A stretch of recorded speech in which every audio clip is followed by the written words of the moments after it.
DPRD Kabupaten Nganjuk menggelar rapat paripurna dengan agenda penyampaian Raperda Perubahan APBD dan lampiran nota keuangan tahun anggaran 2022. Dalam penyampaian Raperda tersebut, APBD Kabupaten Nganjuk tahun 2022 diproyeksikan naik jika dibandingkan dengan tahun sebelumnya. Kenaikan anggaran tersebut dipengaruhi oleh beberapa faktor, salah satunya yakni adanya anggaran Silpa di tahun 2021 lalu. Dewan Perwakilan Rakyat Kabupaten Nganjuk kembali menggelar rapat paripurna dengan agenda penyampaian rancangan peraturan daerah tentang perubahan anggaran pendapatan belanja daerah dan lampiran nota keuangan Kabupaten Nganjuk tahun anggaran 2022 di ruang paripurna gedung DPRD Kabupaten Nganjuk.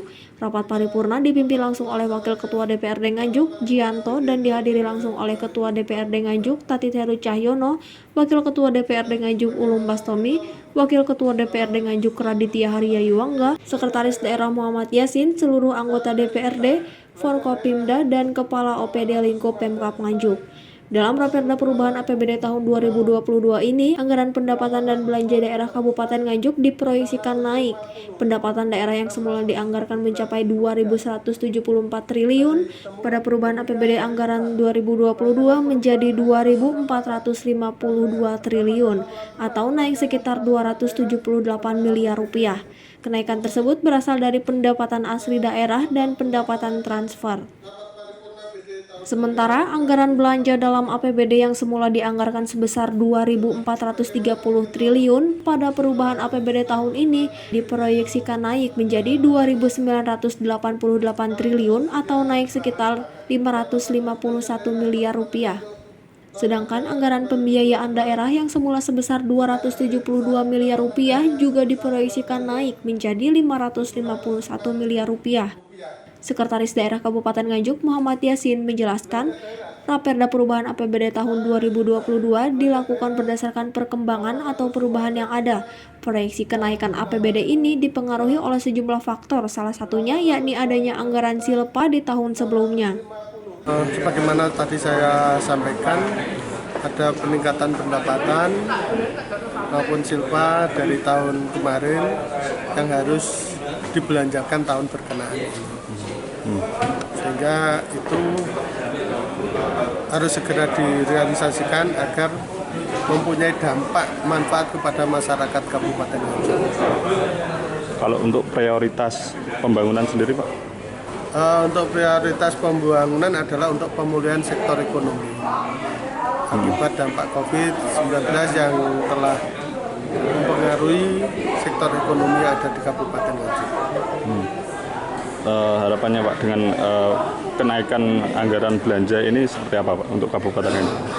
Harapan kami dengan teranggarkannya dan dibelanjakannya anggaran ini mampu menopang dan memotivasi masyarakat untuk bangkit sehingga ekonomi masyarakat segera pulih kembali. Sementara itu, Ketua DPRD Nganjuk, Tati Heru Cahyono menjelaskan DPRD Nganjuk akan segera melakukan pembahasan setelah menerima Raperda PAPBD tahun 2022 ini. Pihaknya mengatakan secara garis besar pembahasan PAPBD tersebut telah dibahas dalam KUA PPAS APBD perubahan yang telah disetujui bersama. Sehingga pembahasan PAPBD akan fokus pada program prioritas pembangunan di Kabupaten Nganjuk. Ini tahapan dari pembahasan KUA PPAS PAK yang kemarin itu sudah diparipurnakan terkait dengan pembahasan KUA PPAS. Hari ini itu penyerahan Raperda. Penyerahan Raperda tindak lanjut dari pembahasan KUA PPAS kemarin.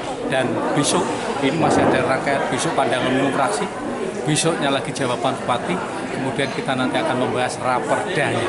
Mudah-mudahan karena sudah bahasan mulai dari tingkat komisi, KUA, PPAS, dan terkait Raperda ini secepatnya bisa diselesaikan dan bisa langsung dinikmati oleh masyarakat Kabupaten Nganjuk. Untuk targetnya Pak Ketua kapan itu? Kita mentargetkan minggu kedua maksimal ini harus selesai. Target kita ya sekitar tanggal 10-11 ini harus sudah selesai dalam pembahasan.